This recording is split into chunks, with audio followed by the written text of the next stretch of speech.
观众朋友好，欢迎收看中嘉新闻周报，我是李凡菲。爱与摇滚音乐季周末假日在基隆国门广场还有海洋广场轮番献唱，短短2天吸引了爆满的人潮涌入，一同感受海港热情，嗨翻基隆。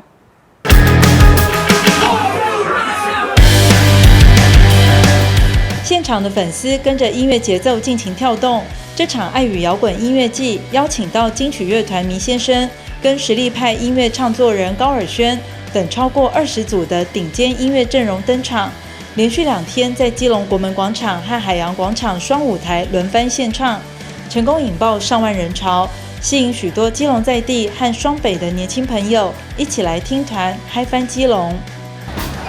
我觉得还不错啊，就是听音乐之外，就是还可以就是享受这边的美食啊，然后一些风景什么的。哦，您是基隆还是外地的？我是目前就是也是住在北部这样子。OK， 特地跑过来听这样。真的特别来的哦。哦，搭火车就后面。对。哦，就火车下车，然后就过来。对。然后觉得我们基隆港这边办这个摇滚的这个演唱会，这种感觉啊，气氛是不是可以形容一下？气氛很好，而且感觉基隆变很多，因为之前火车站是新的嘛，所以感觉很漂亮，交通很方便，然后这个场地还不错，对。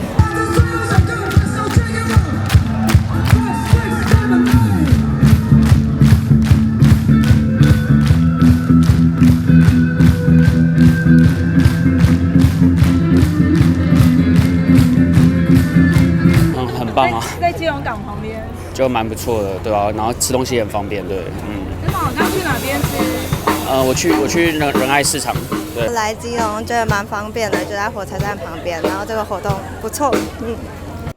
接连2天的音乐季，大批的人潮来到基隆，也带动了商圈消费和旅宿商机。在文化局长江婷梅的陪同下，市长谢国良特别来到活动现场，感受音乐季的热情，同时也慰问辛苦的工作人员，包括维持交通和环境的警察与环保局人员。今天来到我们爱与摇滚的第2天，那下午下了一场雨，我本来还在担心下雨会不会影响到大家的兴致，不过下完雨以后反而天气比较凉爽，晚上大家又更热情，这已经进入第2天了，所以我们觉得非常棒。昨天真的是创纪录的这个有史以来好几万人同时来基隆观看，有来基隆旅游观光，我们觉得非常的开心。基隆是未来会成为一个大家都来欢乐、大家都来开心的城市，那我们要继续努力把这一类的活动办得更好，也给予我们的文管局肯定。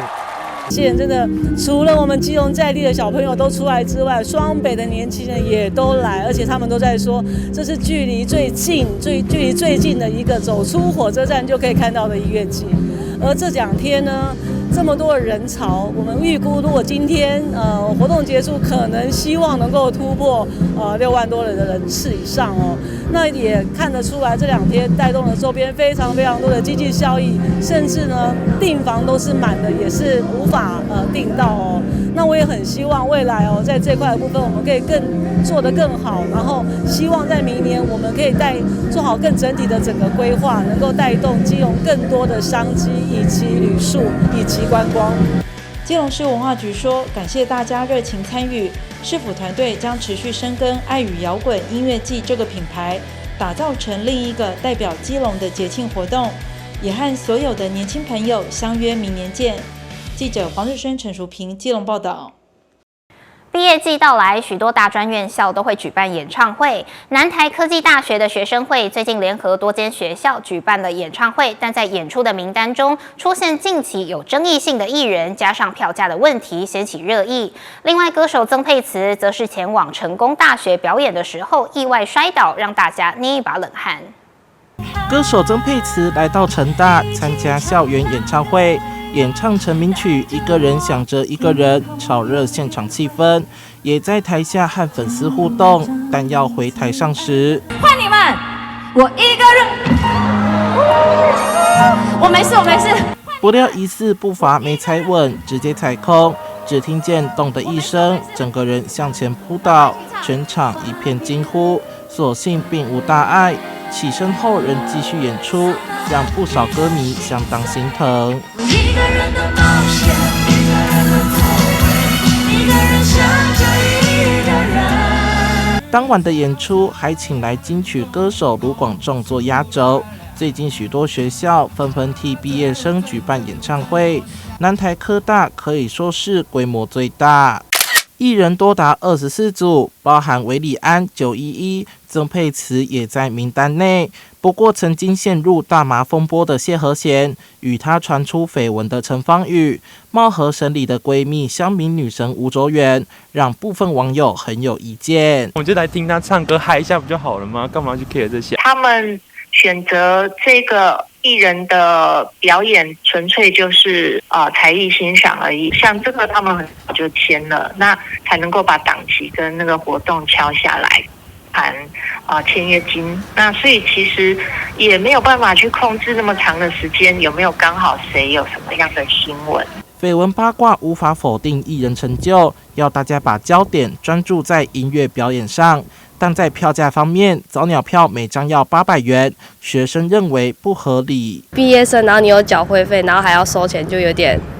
这可能就会降低我自己去参加音乐。学生办活动嘛，大家也知道，就是我们只能自己筹，我们收费是就是在所难免的。不过，我们对于毕业生都有一定的回馈。学生会强调，毕联会成员第一天免费入场，不是会员的应届毕业生2天一起购买早鸟票800元，等于1天只要400元。另外，联合会员票价则是500元和700元，不用花到上千元就能欣赏到顶尖阵容。记者邵怀台南报道。立法委员林德福、张志伦会同交通部、新北市捷运局、台北市捷运局办理捷运中和光复线的座谈会，了解目前各部会的意见以及规划的进度，期盼可以早日启动作业，舒缓双河地区的交通问题。立法委员林德福、张志伦23号上午在永和秀朗市民活动中心办理捷运中和光复线预算编列情形及相关执行规划座谈会。与会单位包括交通部、新北市捷运局、台北市捷运局多位市议员及里长。立法委员张志伦表示，本次的协调会希望可以确认预算争取进度，能够给出明确的施作期程。主要来开这个协调会的目的，就是希望我们可以来尽速了解预算是否已经都争取完毕，以及经费以及进度的问题哦。希望这3个部分哦，今天有一个比较明确的进度哦。那我相信未来中和光复线也可以让我们中和的交通变得更方便。那中和未来我也很期待，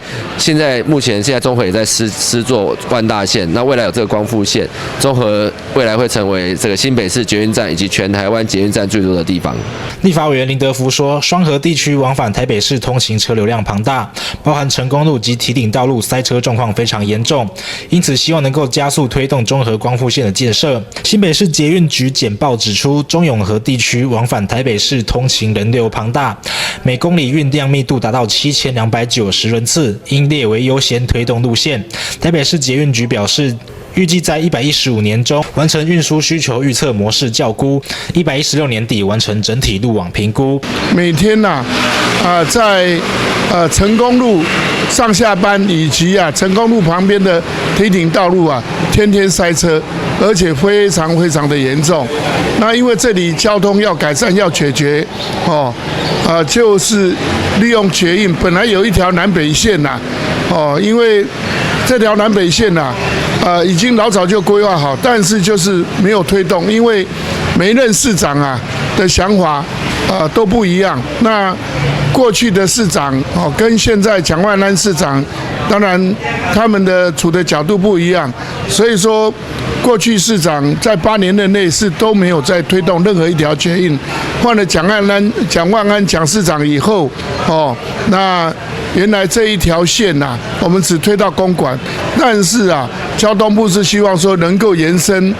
能够到大巨蛋那里才有经济效益。中和光复线目前规划从秀朗桥站行经成功路，衔接台北市公馆、六张犁、国父纪念馆等现有捷运站，舒缓双河地区往来台北市的通勤车潮。记者根基新北采访报道。中嘉宽屏港都庆联推出公益电影院，邀请民众用50元的铜板价就可以看院线片，再加上企业捐款，共计8万元捐赠给安德烈慈善协会。在首场公益电影院的记者上，立委柯志恩和市府新闻局长向宾和也都到场，肯定中嘉宽屏港都庆联善尽企业的社会责任。8万元的这个款项捐赠给我们安德烈慈善协会。中嘉宽屏港都庆联总经理杨慧雅在首场公益电影院记者会上签下支票，要捐赠给安德烈慈善协会，帮助更多弱势孩童。其中也邀请民众用50元看院线片，一起加入看电影做公益的行列。所以当时就选择了就是做院线片，然后你只要一个50块，连一般的小学生都可以负担得起。重点是我们希望把这种善的观念能够透过我们从小的一个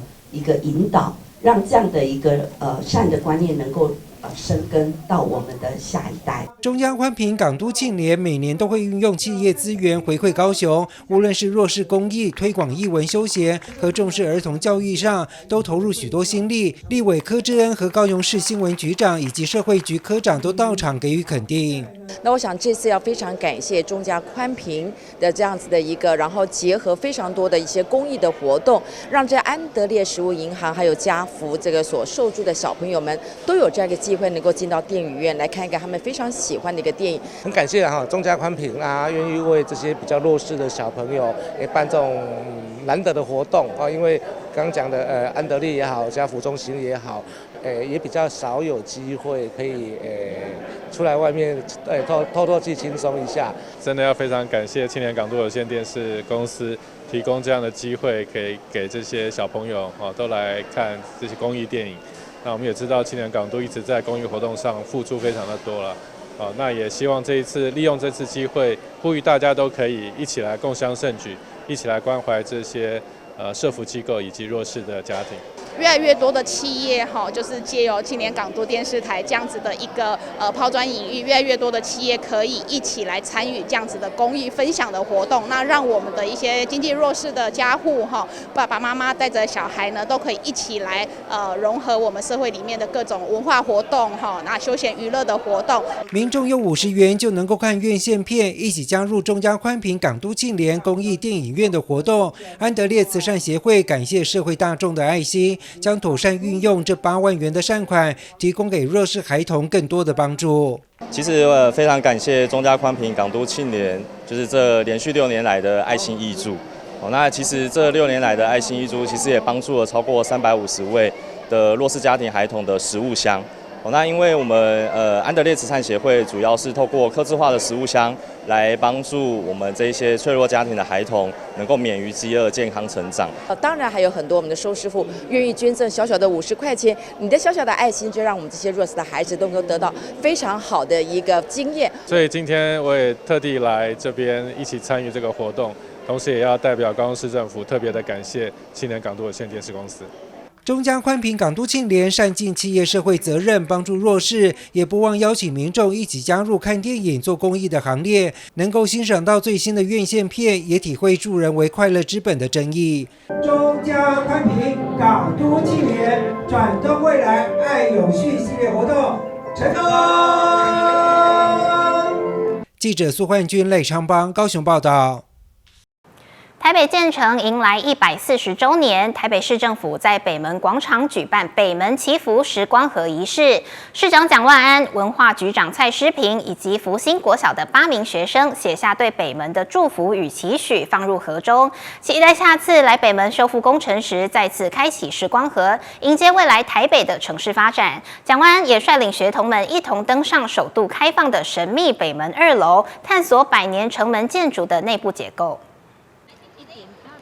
台北建成迈向140周年，由于这座唯一保留清代原貌的北门城门有部分受损，市府特别规划北门修复工程，但在这之前率先开放北门2楼，让民众亲近欣赏这座历史悠久的国定古迹。台北市长蒋万安带领福兴国小小朋友一同登上城门，探索内部结构。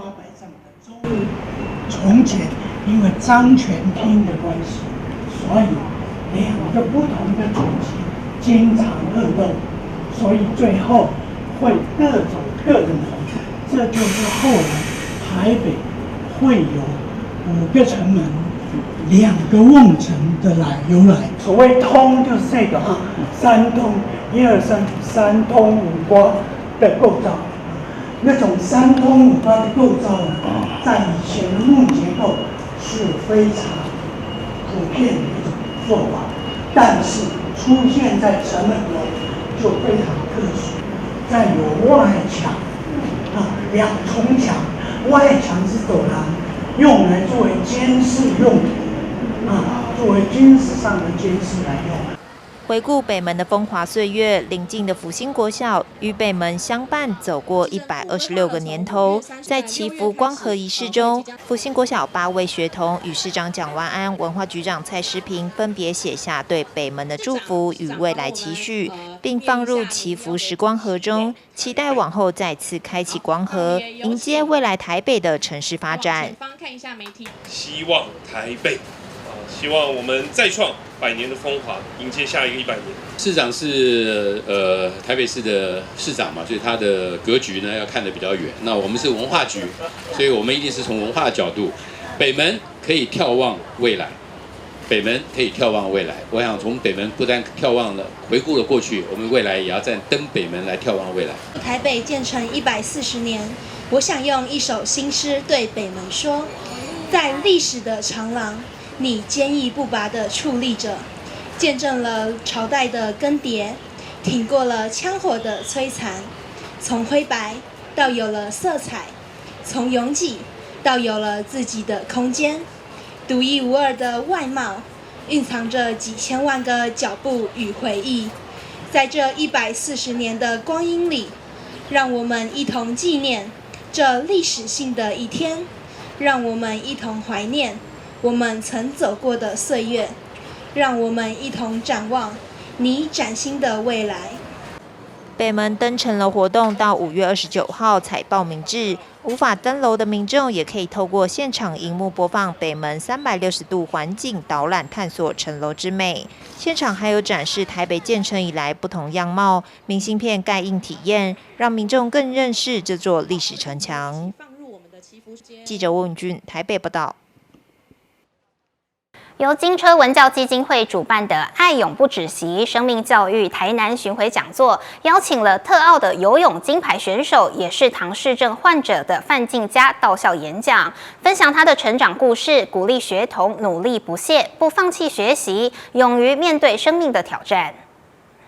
爱永不止息生命教育台南巡回讲座13日来到了安南区和顺国小开讲。主讲人范静佳虽然身为唐氏症患者，但他永不退却，奋勇向前的努力，突破了自身的障碍，拿下特殊奥运游泳及独木舟等2项运动金牌，非常不容易。在运动员生涯中，当然都要开幕护旗手，代表点燃圣火，运动员宣誓。2011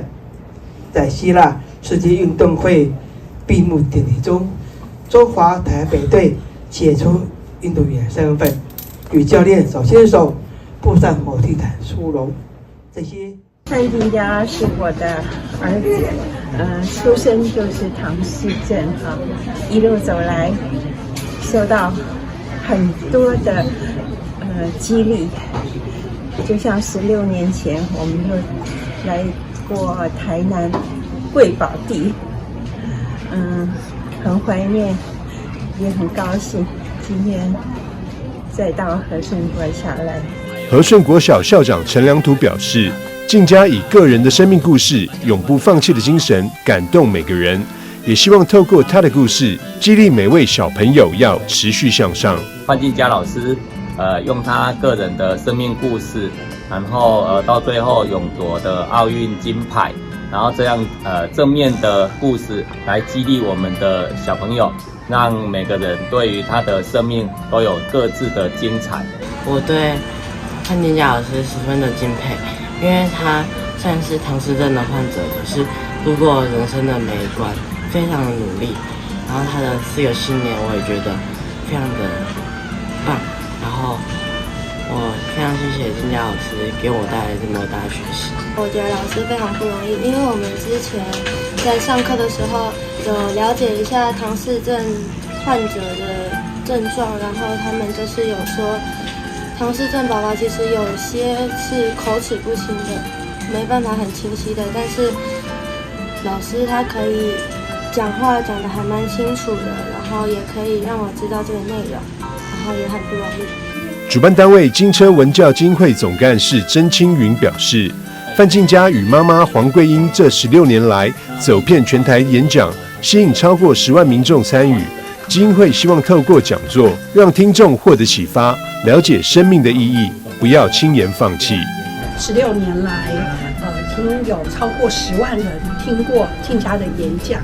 那在这样子的一个分享过程当中，我们很期待所有的听讲者能够透过静佳，然后能够让他们得到一些启发，包括对生命的价值跟意义，还有对人生的不要放弃。爱永不止息生命教育台南巡回讲座，5月13到5月15，分别在安仁区的和顺国小、七股区光复实验小学、将军区的将军国小以及六甲区的六甲国小举行。范静佳持续用自己的生命故事感动每位参与的学生与家庭。记者张硕维台南报道。高雄有很多好玩的旅游景点，每个景点在网络上都会被大家打上地标，并且评分分享给大家。而在苓雅区有个号称高雄最废的旅游景点，网络评价竟然高达了4.8颗星，到底有多废呢？让我们一起来看看。说到来到高雄的景点，你会想到哪里呢？有西子湾吧，可能旗津吧。在高雄有许多的旅游好去处，有山有海有沙滩，还会举办许多的限定活动。每个景点在网络上都会被打上地标并且评分。而在苓雅区的一处有个旅游景点竟然高达4.8颗星，就令人好奇究竟是哪里那么好玩呢？这里是位在于高雄苓雅区林森2路和新中1路的交叉口，可以看到地上补丁像极的猫猫手印，在 Google 评论上高达了4.8颗星，被笑称是高雄的最废景点。长长的手臂再搭上圆圆的3个肉球，就像猫咪的手掌一般。但是近乎满分的旅游景点，竟然是路上的一块补丁，让人看了又废又好笑。这里是高雄最废景点。哦，真的，我完全没有注意过，你们今天一问我才知道，好废哦。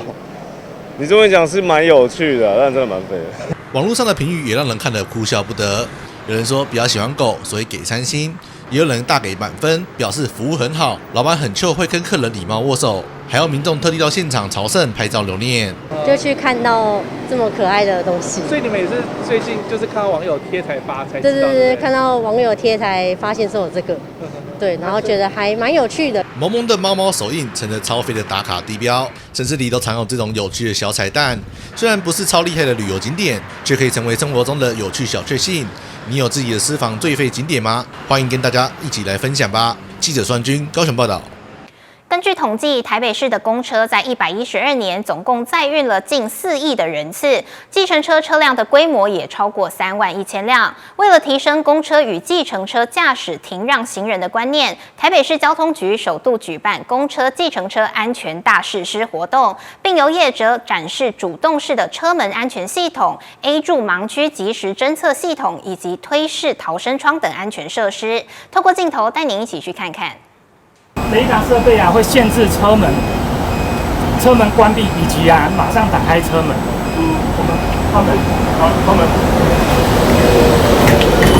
这个时候没有接触到乘客。透过车门上方的自动侦测设施，上下车乘客不会再像以前一样有被车门夹住的风险。这是由台北市率全国之先补助公车业者装设的主动式车门安全系统。由于公车与计程车是台北市民日常生活不可或缺的交通运具，据统计，112年台北市公车载客人次就达到近4亿人次。为了落实113年交通安全年，以行人安全为首要目标，台北市政府交通局与公共运输处特别举办公车、计程车安全大试师活动，号召公共运输业持续落实路口停让行人，提升行车及乘车安全。我们邀集我们计程车的业者跟公车的业者，当然就是对市政府今年这个交通安全年来做宣示，希望在路口那每一个我们业者的司机能够礼让我们的行人。那除了这一个部分，我们今天呢展示了很多，不管在公车或是计程车，有很多高科技的设备，包括防夹，包括逃生的这一个玻璃，大概不像以前还要用敲的那个部分。那原则上后照镜的这一个部分，现在都是高科技的这个方式来处理，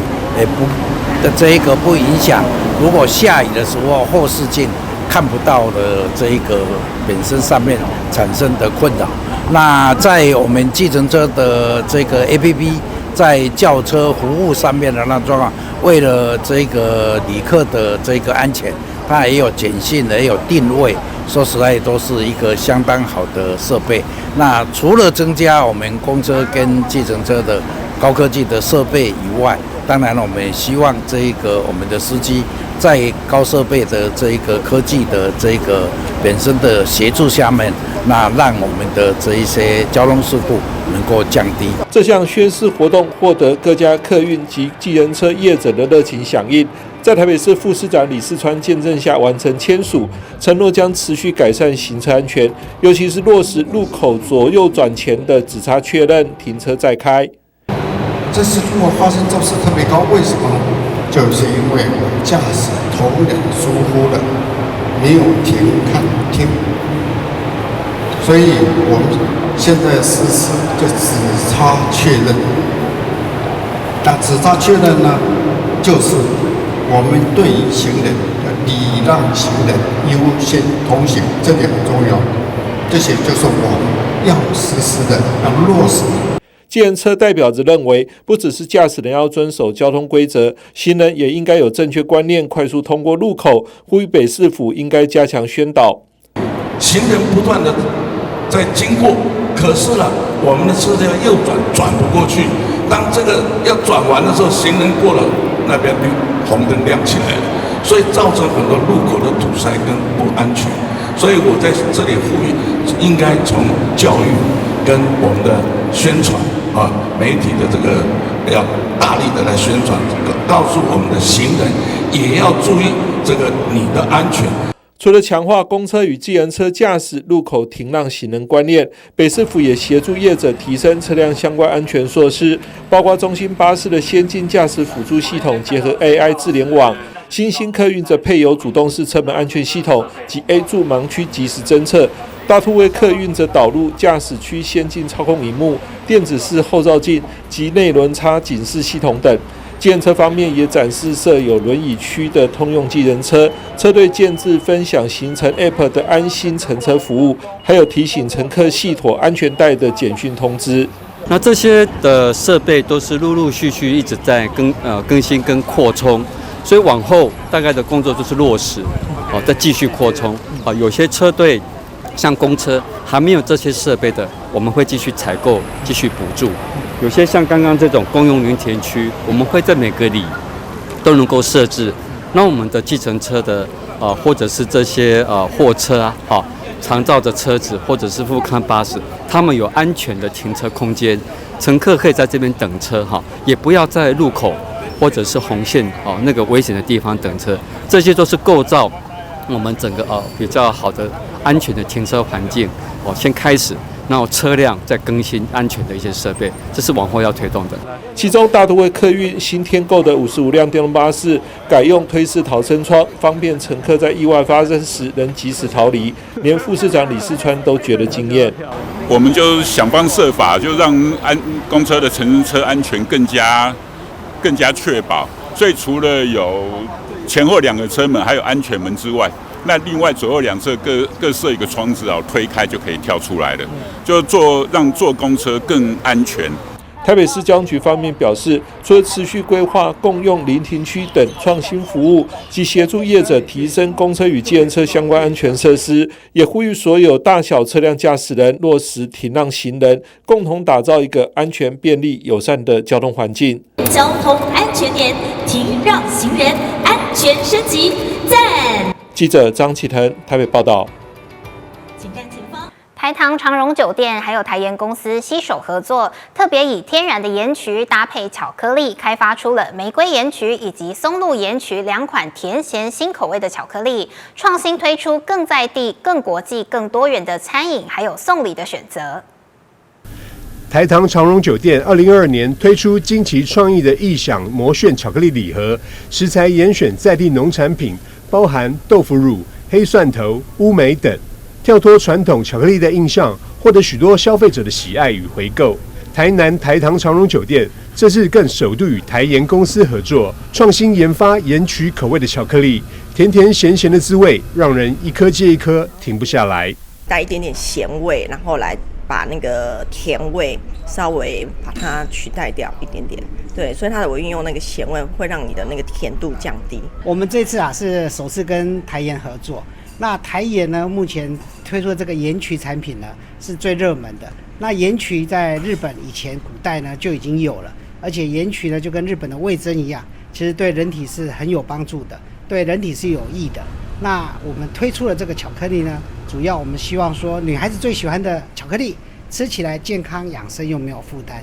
尤其现在社会我们都在走 ESG， 我们希望我们推出的产品是符合健康养生的。这一块我们希望说，我们推出的巧克力用松露带出了它的质感，用玫瑰带出了它的芬芳。希望我们所有的女性朋友使用了这个我们新的盐曲巧克力，可以吃得养生健康又没有负担。异想魔炫巧克力礼盒甜咸巧礼，甜咸完美融合的回甘滋味，让不少饕客美食家惊艳不已。相信一定能在这波母亲节冲出不少的订单。记者张硕维台南报道。桃园市圆梦爱心关怀协会、中华光点儿童重症扶助协会以及艺术家邱文娟，在中坜区公所联合举办重症儿童暨艺术家联合公益画展，展出重症孩童还有艺术家的作品，并且在日前举行了开幕式。跟着镜头一起来欣赏。桃园市圆梦爱心关怀协会、中华光点儿童重症扶助协会以及艺术家邱文娟，在中坜区公所联合举办“爱使我们勇敢，有你真好”重症儿童暨艺术家联合公益画展，展出重症孩童跟艺术家的作品，希望让民众透过画展分享孩子们的故事与心路历程，也一圆他们发光发热的梦想。他们一幅幅的画，有的就是画了说哦，我想要离开医院呐，然后我想要去上课，或者甚至于说我想跟家人出游，然后呈现了黑白，或者甚至于画很多针孔，然后因为他的世界就是这样，然后让我觉得真的是非常的舍不得，所以有了我这个起心动念想要办这个画展。那我们更希望说借着这个画展，好，能让大家看到这些孩子为了生存，他们的勇敢好跟努力，那希望大家都能多多的支持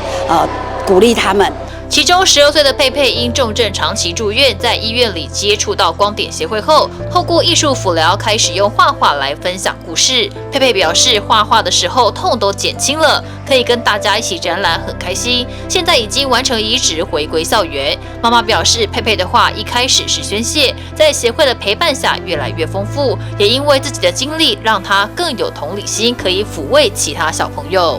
会很开心，比较伤痛比较不会痛。那跟大家一起展览感觉怎么样？很开心。一开始佩佩的画作是因为他都要输血，然后呢，他就以西瓜代表了自己。那后来遇到了光点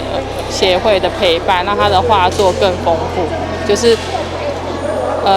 生命的过程或者他的未来的想象力，然后用画作去呈现出来。因为他也接触过跟他一样的孩童，所以他可以用自己生命一样的心态去抚慰跟安慰更多的孩子。中华光点儿童重症扶助协会主要是带领重症孩童投入艺术辅疗以及喘息服务。理事长表示，这些孩子回归校园时，总会因为身体的各种原因被嘲笑或是不理解，因此希望透过巡回画展，让更多人认识他们，让社会更友善。最重要的是，希望能够让这些生病的小孩子，他们在生病的时候，不管是在家里还是在医院，都能够继续得到良好的教育。那么也能够得到心灵的安慰，一方面也帮助这些家庭呢能够有舒缓的喘一口气。然后我们也办了那个所有的这个校选的画展啊，希望透过这些小孩子的画作呢，让这些小朋友也拥有同理心。最终呢，希望我们透过这个小小的这些服务呢，能够让社会大众了解，其实我们这个社会是很多小朋友需要帮忙的。爱使我们勇敢，有你真好。中正儿童及艺术家联合公益画展，从即日起到5月31号，在中立区公所1楼展开。希望透过艺术为身处困境的孩子们带来更多的爱与希望，也期盼观展的来宾在欣赏作品的同时，倾听自己内在的声音，从画中看见勇气与希望。记者赖伟一头报道。夏天就快到了，高雄市长陈其迈在质询中允诺增加高雄的戏水公园，也一并提到了五福路的自来水公园。其实不止市长在说，网络上也时不时就有网友敲碗。但是除了地方的民意并不乐见之外，因为自来水公园原本设置时就并非以戏水为目的，周围的配套措施不足，所以公园处目前暂不考虑。夏天即将到来，高雄市长陈其迈在议会质询上允诺将拓展高雄的戏水园区，并提出社区型设施。其实这几年陆陆续续都有网友敲碗开放五福光华路口的自来水公园给小朋友戏水，但见地方民意似乎并不乐观。我是觉得比较那个自然一点比较好，那个 nature 比较好一点。像现在这个树木，你如果用戏水区，这个树木就比较减少了，认为没有那个必要。关于自来水公园的戏水区设计，其实在112年3月也曾召开公民参与说明会。高雄市公务局公园处表示，自来水公园从设立之初就不是以戏水游乐为目的，而配套措施没做，或是厕所、更衣室等没有新建，公共服务不足和危险性较高。而且自来水公园本身已经绿意盎然，场域条件并不是非常适合，所以将自来水公园打造成戏水公园，其实还有段路要走。除了那些戏水功能以外，那相对的，它还有需要一些服务设施，比如说那个更衣室啊，或冲洗设备，那这些都可能都需要相当的一个空间，所以说这个部分的话，都是要做一个整体考量的部分。自来水公园交通位置方便，有特色历史文化，加上高雄市的戏水专场公园，目前只有星光码头附近的星光水岸公园，让家长的需求浮上台面。而公园处表示，目前高雄还有一些公园有部分的戏水设施可以先至其他公园使用。近几年我们高雄市这边在公园做游戏场规划的时候，其实有在几处的特色公园也是有做一些戏水设施。比如说凹子底森林公园、凤山五甲公园、中央公园，然后还有前镇的时代公园，这些部分我们都是其实在游戏场里面都规划到有一些戏水设施，所以民众其实也可以到这些点去带小朋友去做一个玩水的。高雄作为南台湾重要都市，不只市民多，炎炎夏日如果可以有个安全的地方玩水消暑，成为许多家长的心愿。而目前自来水公园并不考虑做戏水用途，盼周全规划后再执行。记者王仲凯、李凡飞，高雄报道。为了推广媒体识读教育，中嘉宽屏携手世新大学举办全媒体识读短影音竞赛。5月22号下午，在世新大学管理学院举办了颁奖典礼，总共有35件作品参赛，11件作品入围。学生们运用各种创意的拍摄手法，透过短影音简单有趣的特色，传递媒体的素养概念。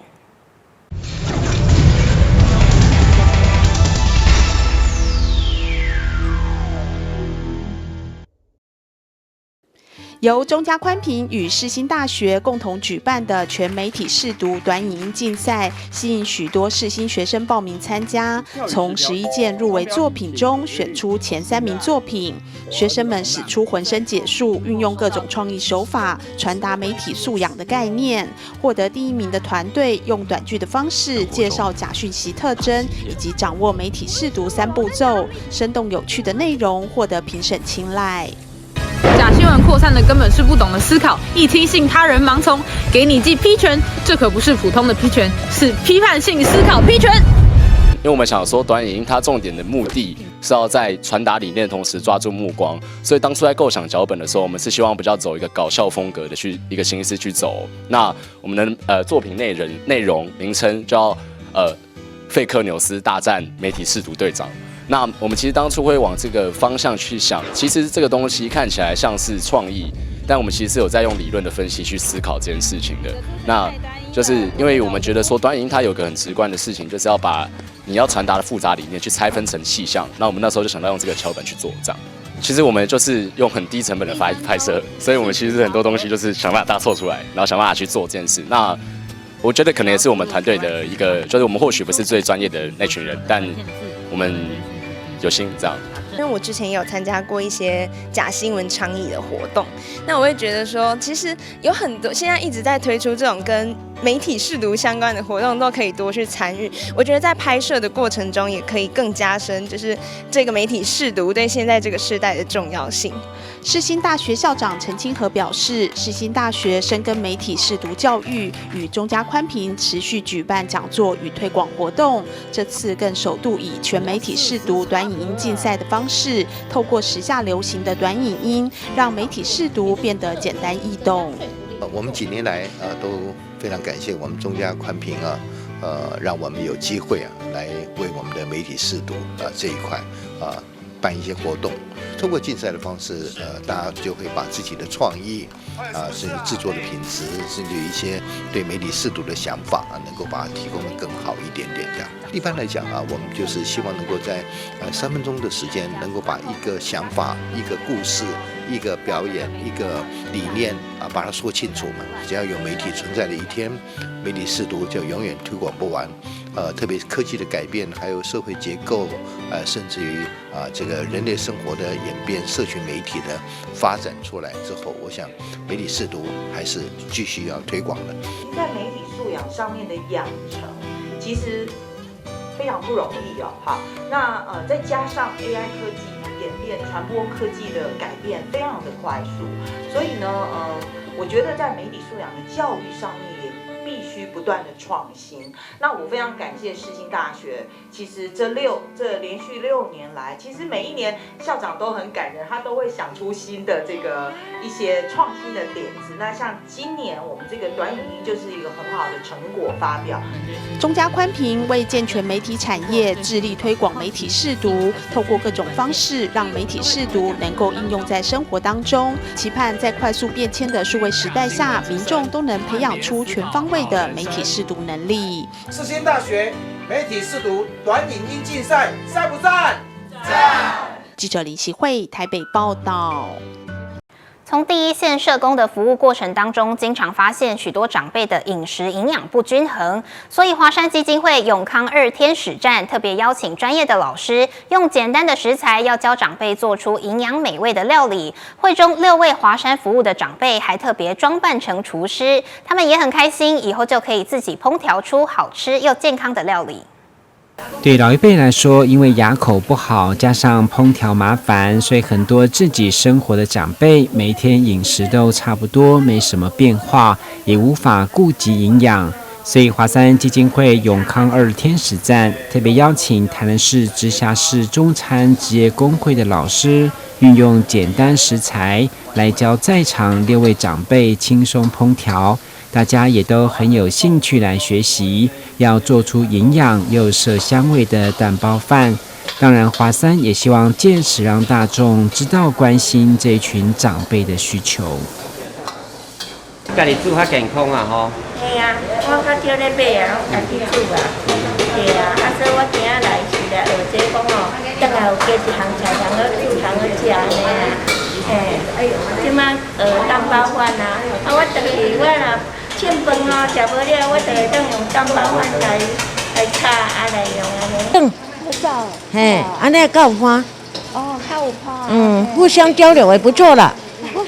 请了中餐工会的老师，然后教长辈们烹饪料理，用简单的料理方式，让食材发挥出更营养的，让长辈们的营养可以得到更充分的完整。然后我们也是借由这次的活动，然后让各界可以响应说，大家一起发挥小小的支持与赞助。如何让长辈在地老化，以社区互助的精神来守护每一位老宝贝，一直是华山透过天使站持续募集资源来努力的目标。特别在迎接端午节，基金会也开始筹募一份380元有肉粽、干面、麦片等礼物的关怀礼包，邀请大家共同来响应。记者郭文吉台南报道。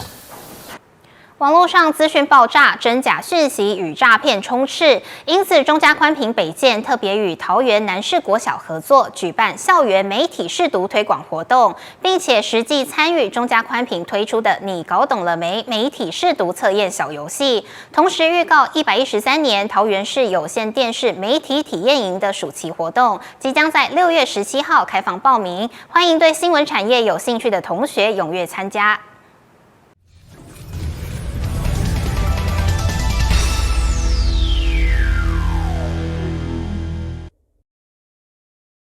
角度看一下哦，看得出来干嘛吗？随着科技进步，小朋友都是从小接触网际网络跟3C 的数位原生时代。然而，网络上资讯爆炸，真假讯息跟诈骗充斥。因此，中嘉宽屏北建特别跟桃园南市国小合作，举办校园媒体识读推广活动，同时预告113年桃园市有线电视媒体体验营暑期活动，即将在6月17号起开放报名，欢迎对新闻产业有兴趣的同学踊跃参加。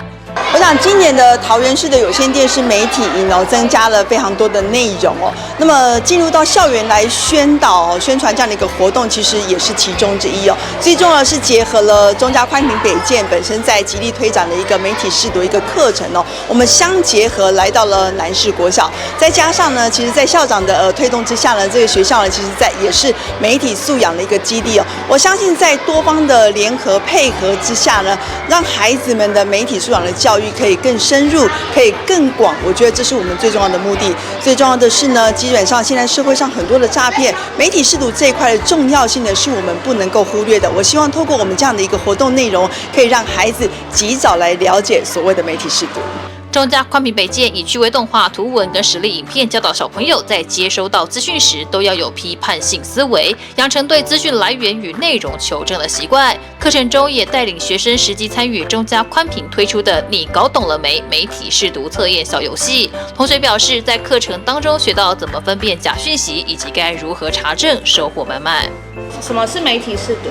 就是可以让你知道是真的新闻还是假的新闻。可以让你去学习更多的东西。那要怎么判别是不是真的新闻？你可以去上网赖去查那个赖的真假讯息，然后把你的东西传给他，他就可以让你知道那是真的新闻还是假的。家人就是有时候阿公阿嬷就会接到一些骗人的讯息。就是在那个手机上传说你的什么信用卡扣款成功的一些电话还有讯息。哪些讯息是真的假的？然后那个可以知道哪些网站可以看一些影片或是讯息。那如果遇到假讯息要怎么办？可以去有些网站查询。南市国小校长许志豪表示，非常高兴中嘉宽屏北建来为同学们分享媒体识读观念，希望孩子们能透过课程活动，从小养成媒体识读的能力，对未来学习跟工作都有帮助。我今天很高兴我们北建电视台还有我们的很多媒体朋友来学校推广媒体识读这个部分那也很感谢讲师在课堂里面特别针对一些假讯息假消息的辨识的一个方式，让孩子们很清楚的去认识到。那我们也知道，其实在现在自媒体的一个很发达的时代，我们也很期待我们的孩子们呢有机会能够透过这样的学习，从小就养成一种能够辨识的一个能力。那我们也很希望孩子们未来有机会能够参与这样的一个课程，训练他们对于这种自媒体的一个能力的提升，对于未来的学习会有更多的帮助。113年桃园市有线电视媒体体验营暑期活动即将开跑，鼓励对新闻产业有兴趣的学生们报名参加，进一步认识媒体新世界。今年不仅增加许多丰富课程，也实际走进校园宣导，透过浅显易懂的课程，让孩子学习思辨能力及分辨假讯息的方法，一步一脚印，让媒体识读向下扎根，进而预防民众被诈骗。记者廖子一统报道。高雄市议员何权峰在议会总质询中，就市区的建设发展提出了多项建言。除了强调高雄车站地下连通道的重要性之外，也期许市府加速果菜肉品市场的改建迁移计划，也提醒市府在台积电进驻高雄的过程中，务必确保高炼厂的土污整治进度，保障产业发展的顺利推进。新高雄火车站2阶工程进度已经超过80%，预计年底完工，并对外开放地下停车场。对此，高雄市议员何权峰在议会总质询时向市府建言，为了迎接来往车站民众的安全，除了路面的行人步道外，地下连通道的设置进度也要跟上脚步，好加速连接车站东西南北向的商圈，创造了车站和周边商机，也进一步保障旅客通行上的安全。在这里也非常高兴的跟您报告，有关于专3、专4，那这个地方的连通已经跟南工局是确定是可以经过都市计划。正在走这个，今年给我们几个月时间就要公告招商了。九如路以及我们的建国路也是可以预留那告 panel 是也可以接通的，这是没有问题。那行人的动线除了路面平面层的跟车站的连结以外，我们也可以看到在地下连通道的部分，在火车站的东西南北4个方向，其实我们都有留有地下的连通道。那我们期待未来市府跟台铁局做好相关的沟通跟规划之后，让市民朋友进出车站不是只有平面的层来进出车站，甚至可以透过连通道连接到周遭不同的商圈，那也可以让市民朋友透过连通道地下可以安全的来进出这样子的车站。除了关心高雄车站的工程进度外，对于果菜市场的改建以及肉品市场的迁建进度，何权峰也提出建言，希望透过捷运黄线连开案的规划下，未来的果菜市场也能有新形态的样貌展现在市民大众眼前。同时期许透过都市重划以及捷运支线的到来，让肉品市场场域也能得以华丽转身，并肩同行城市发展的脚步。果菜市场大概分2个部分啦，一个青果，一个是蔬菜嘛，蔬菜拢世界位在单啦，所以你要叫蔬菜大家讲要改建蔬菜，大概他们的这个意见比较不一致，所以咱就希望讲有取得同意的前提之下。先办来做开发啦肉品是安尼，肉品咱甲这个肉品公司也有讲过来改啦所以也大概跟肉品公司在讨论说他们的企业要怎么做转型，是不是说那边就是一个像商场或者是卖场，但是是以肉品或者是蔬菜等等这些为一个中心点那让它像比较像一种大卖场。工作的环境比较，那对原来的员工，我们也可以继续的在原来的地方工作。未来果菜市场的改建，我们希望市府可以搭配捷运黄线的经过，透过捷运黄线的一个连开案，做好果菜市场的一个整个改建的一个这样子的工作。希望未来透过捷运的连开案，可以看到一个崭新的果菜市场，甚至可以看到好的新的办公大楼就坐落在捷运黄线的捷运站旁，搭配我们的果菜市场，新的果菜市场，肉品市场可能在跟相关的单位沟通之后，未来的在肉品市场这块土地，未来可以转型成一个不管是新的卖场或是什么的，那最主要可能还是透过都市重划。或者是未来捷运支线经过，透过连开案的方式来把肉品市场这块土地做更有效率的利用，希望未来可以给三民区甚至高雄市的市民朋友有一个新的一个样貌。另外，因应台积电进驻场域，何权峰也提醒市府，在高炼厂的土污整治进度上，务必要如期完成，不要影响到园区内产业扩产进度。市府也回应，台积电园区内的各项整治工程都有编入期程，同时进行，也预计明年9月将完成目标。记者李佳龙高雄报道。感谢您收看中嘉新闻周报，我是李凡飞，我们下次再会。